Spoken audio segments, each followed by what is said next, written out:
shutdown, lockdown. How's that going? First of all, are there any plans to bring any people back from home that are working at home right now?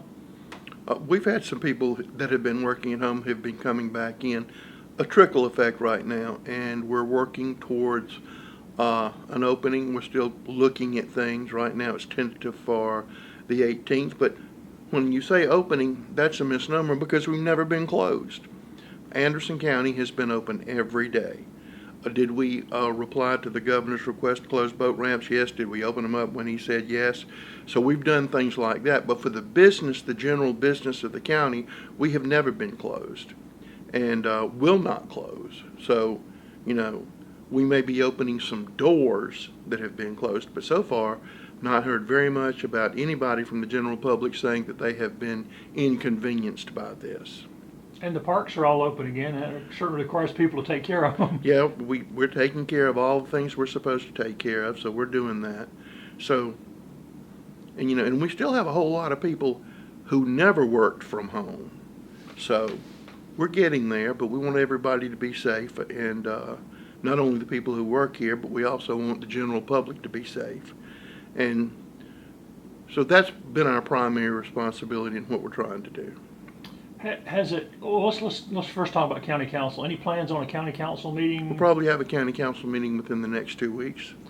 Absolutely, but it will not be remote. It will not be over the air. It will be live.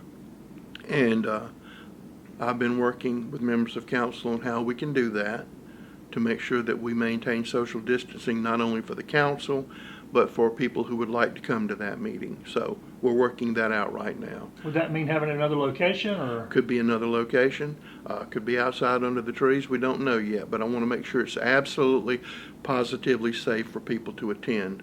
But as you and I have talked earlier, Wall Street Journal came out with an editorial saying that these online meetings and things like that cheat democracy.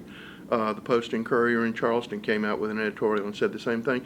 And as I said earlier, I agree with them. That's not a real meeting. We had to do one for a declaration of emergency. We haven't had one since. And so the next one will be live. And it's critical because we're at budget time. Well, it's budget time, and we don't know what the budget numbers are going to be. They don't know what the budget numbers are going to be in the state of South Carolina. They don't know what the budget numbers are going to be in the United States of America. So it's really hard to try to get a grip on exactly where things are. Now, Anderson County does not have a hospitality tax, so we're not going to realize a loss of revenue from that because we didn't have it. Anderson County does not have a county sales tax, so we've never relied on those two sources of income to fund anything. A lot of places on the coast and a lot of high tourist areas that depended heavily on that income, they're really going to be wiped out. But we've always tried to run very lean and very mean and keep everything well in hand. So we know we'll be all right, but there's not going to be a tax increase. Of course, we've never had a tax increase. I think one year we increased it a mil. Then the year before that we decreased it a mil. So I think we'll get there, but right now we just don't know what the revenues are. That's what I was going to ask you. Do we have any clues? I know Georgia's already telling counties how much they're cutting over there. Yeah, but see, our General Assembly, and we get some money from them, they're not going in until June next week, I believe, on the no, they're going in May. So we don't know what they're going to do, and we don't know what they can do. So, we're waiting to see what that is. Very, very strange times, very trying times, but we'll get through it. But there's a lot of unknowns out there. Am I right that ledger kind of stuff usually runs 6 or 8 weeks behind anyway, so they wouldn't know? Yeah, critical times. No. I mean, a lot of the state budget, some tourism dollars in there. There are no tourists. So what are you going to do? You don't know. Well, how about projects that are already funded and under one? A lot of people have asked about the Paws Dog Park. Where are we at on? I know the weather. Well, all of the projects that we're continuing on with either come from grant money or tourist money. So we're not taking maybe a small pittance of general fund money to go on those projects. So basically the funding for those projects was secured before all of this happened. And so they've been bid and placed out. So they're pretty much done. So do you have any idea where we are timetable on the dog park? No, I know this has caused a drop in donations, and the speed with which we can move is probably at least a year away. And the rain kept us off for Well, the rain kept months. everybody for 6 months from doing anything. But I talked to Kim Davis about paws. People forget that just because it's not open to the public doesn't mean they're not running full tilt and need support and volunteers going. We are we are not open, but we are still taking animals, and we are also adopting out animals. So we're still doing all of that, but I can tell you this, through a variety of things, we have fewer animals there than we've ever had. Are our spay and neuter efforts that the county does in association with the Anderson Humane Society. Is that now coming into effect? And we do a lot of other things to try to help people keep their animals. We received a large, very generous donation of dog food and cat food from the United Way. If somebody's having a rough patch and they were thinking about giving up their animals because they couldn't feed them, then thanks to the United Way and that generous donation, and I'm talking about a lot of food, maybe we can help them out through that period by doing that, and we've done some of that. And they still need volunteers to walk dogs and do all these Still kind need of things, too. volunteers, still need to do everything that we've been doing, but we're trying to keep everybody safe. Again, that's our primary goal. We don't want anybody who works for Anderson County to get sick, and we don't want any citizens in Anderson County to get sick, and we don't want to be the cause of that happening. Well, you mentioned United Way. Have you seen more partnerships sort of develop through all this, or are people pulling together? Everybody's doing everything. We've worked with the Salvation Army, as you know, on providing showers and cleaning supplies for our homeless population. They've opened up shelters. We've reached out to groups like Shalom to house people. We have reached out to just AIM has gone out and done wonderful things. I don't know of a nonprofit who hasn't bent over backwards to do something good to help people. And a lot of this is collaborative, as you were pointing out, groups working together that might not have crossed those lines in the past, but working together. So a lot of good stuff going on. And one project that's ongoing is with Meals on Wheels that Anderson County's That's cooperating with. that's that a replaces those sites that were serving that couldn't do it. We had fixed sites where we provided food for senior citizens All over the county. all over the county. There was a special grant program, senior nutrition program, excuse me. And we had places in Pendleton, Iva, Honeypath, Anderson, every place in the county. But since we can't do that, Meals on Wheels and others have gotten together, and we've mapped out locations in the county, and we're actually going to those for the next 5 weeks. We've already had the first week, so people over 60 years old can get 5 free meals and some fruit, and that has gone gangbusters.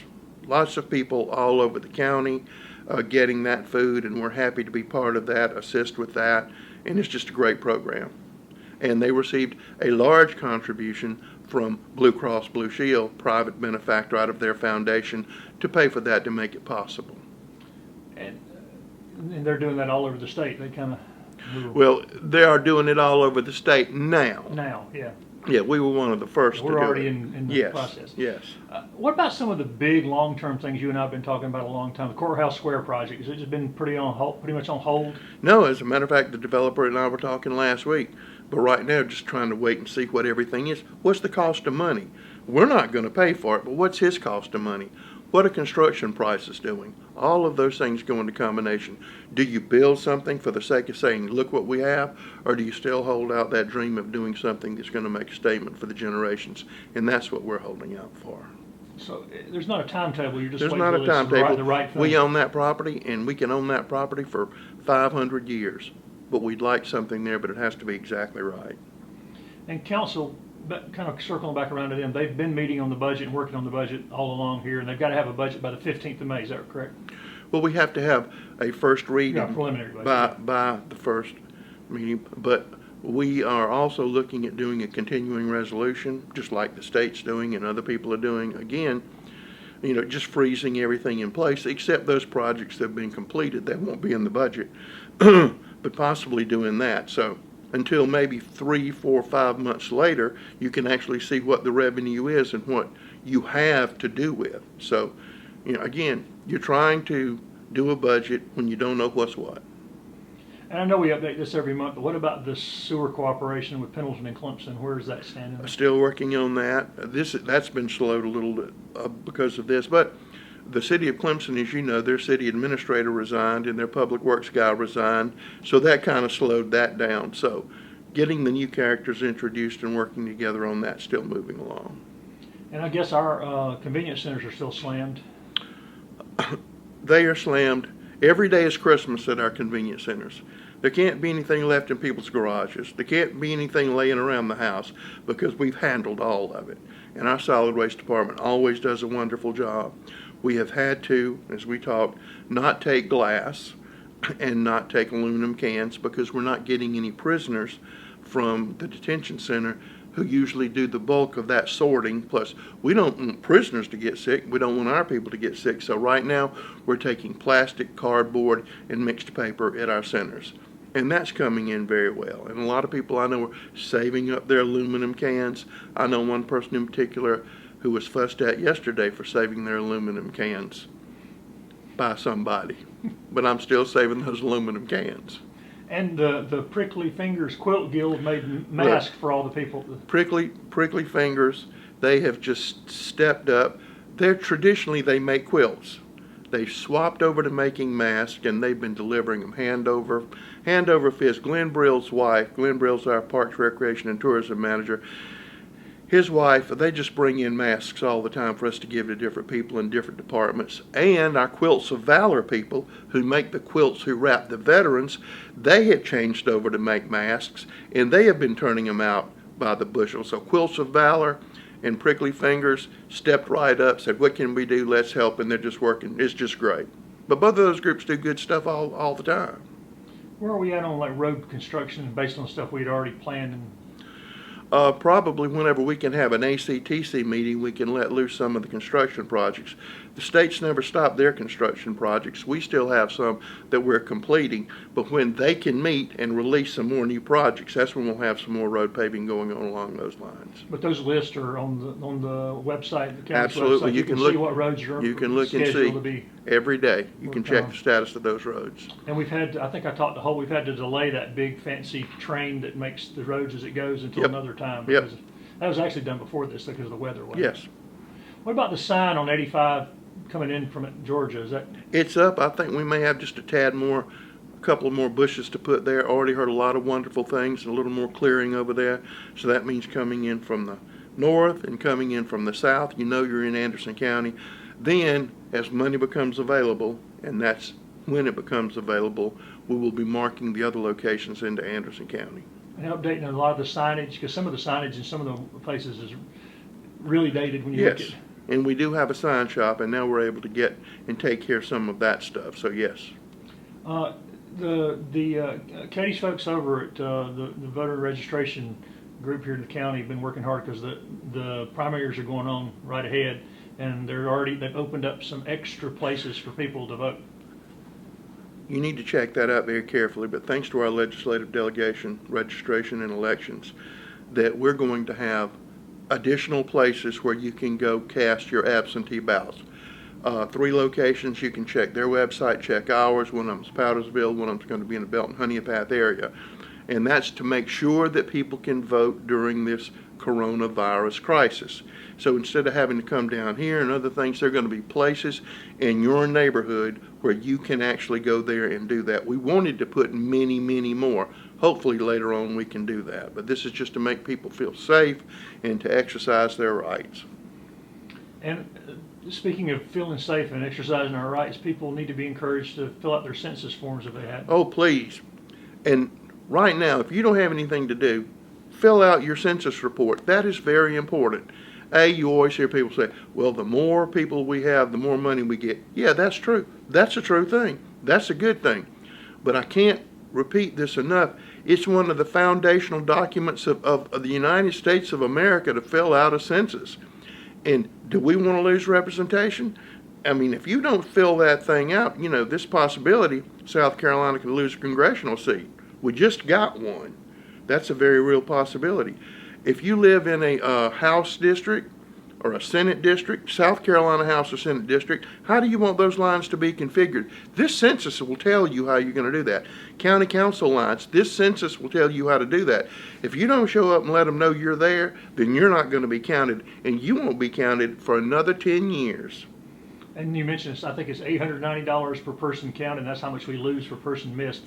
Yes, and this is easy. This is not a plot. It's not a scam. The founding fathers said we need to do this for the United States of America. This is important that we know how many people we have. Speaking of economics, Anderson County, we've talked about before, is the leading international investment county in the state. We got the most companies from the most countries. Everybody else forgets that. How is recruitment and economic development internationally going? Is it kind of frozen all over the world right now? No, it's not frozen. As a matter of fact, it's still, interestingly, going pretty strong. And we have some more international interest, and we have some West Coast interest.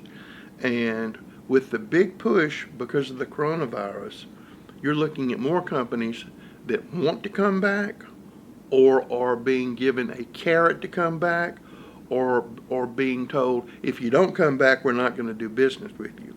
And in economic development, that's called reshoring. That's the buzzword. So I think you're seeing a lot of that. We've had a taste of some of that, but I think it's going to accelerate, where more companies that have offshore operations are going to come back to the United States. And we still have a lot of sites here that are ready for that. We have sites available. We also still have a good workforce. Arthrex just hired their 250th person, and most of our major manufacturers have not gone down. They have still been producing product, and a lot of our smaller ones have not missed a day. And a lot of them are doing some really cutting edge stuff to keep their employees safe and healthy. So we're hoping that, A, this is bad, but we're hoping that there's going to be a quick rebound. And TTI, have they stopped building a new building every day? No, they're still building a new building every day. So they just keep building stuff and building stuff. Everybody notices that. Going into the summer and fall, what will be different than has traditionally happened in the summer and the fall, and the way you plan and work things out? Well, right now, there are not any events. Nobody's having any concerts. Nobody's having events like that. And I don't think you'll probably see those until maybe July. But everybody's still a little skittish. Our occupancy rate in our hotels is way down. We have gotten some business through others' misfortune. When they had the horrible situation in Seneca and Oconee, they sent in a lot of work crews. Well, they couldn't stay there, so they came and they stayed with us. We've done things like had all the Duke Power employees tested at the Civic Center. That's one of the places where we give out food, but it's going to be a different summer. I think it's going to be more family-oriented, you going out and you and your family and amusing yourselves and doing things that you haven't thought about doing, because I don't think there are going to be a lot of places where you can go and have somebody else entertain you. So are we still looking at maybe Freedom Weekend? I mean, having our annual Celebrate Anderson? We're hoping and we're planning on Celebrate Anderson, to celebrate everything good in Anderson County, but we're looking. Because, last week there were more deaths than there have been in any week since this started. And more cases every day. And more cases every day. And I try to remind people, they say, well, y'all are doing this, but then I remind them, right across the river, you can get a tattoo, a haircut, and do pretty much whatever you want to. Go to Waffle House, and where do those people like to come? They like to come to Anderson, South Carolina. So, still a tricky situation. Have we had any employees who test positive? Yes. Many? No. Not very many. But we had one who came down. That was earlier. Earlier. And we don't want any of them to come down with it, and we don't want any citizen in Anderson County to come down with it. I mean, our emergency preparedness people are working constantly around the clock. We have provided supplies to industry, to individuals, to nonprofits. We have done all of that. We have helped our neighboring counties. We will continue to do that. But they have really done a remarkable job, and God bless our dispatchers.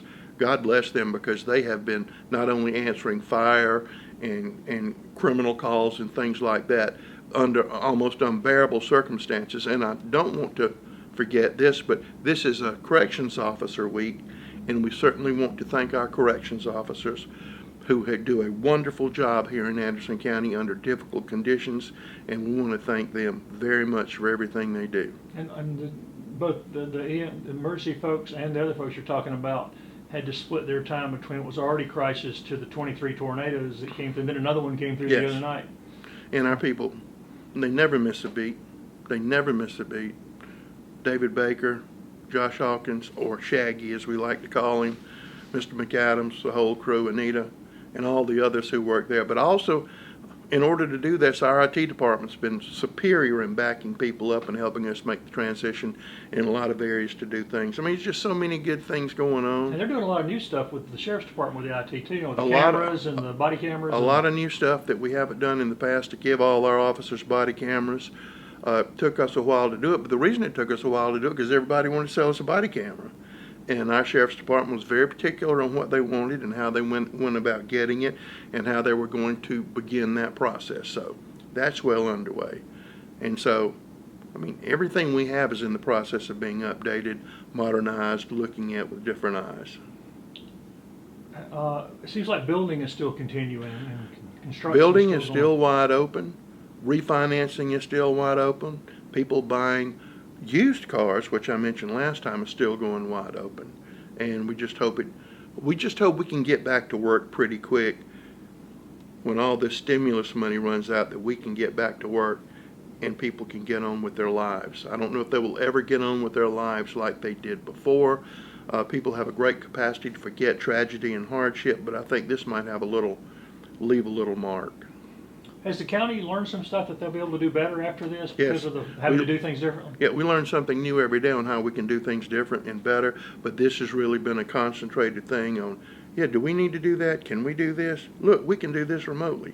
We don't have to have these people waste their time and come down here. We can do it this way. And we've gotten real good and real efficient, and we're going to get real better and more efficient at doing it. And so, but that's a testament to the people who work for Anderson County. Yeah, passionate people who work here.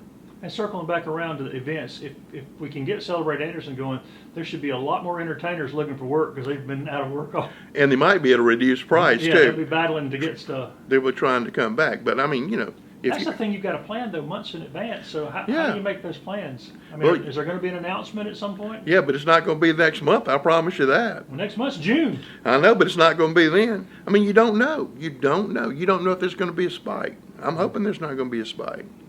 Well, let's just be really hopeful that the thing we usually end up with is the event that we can all count on is the tree lighting and holiday walk.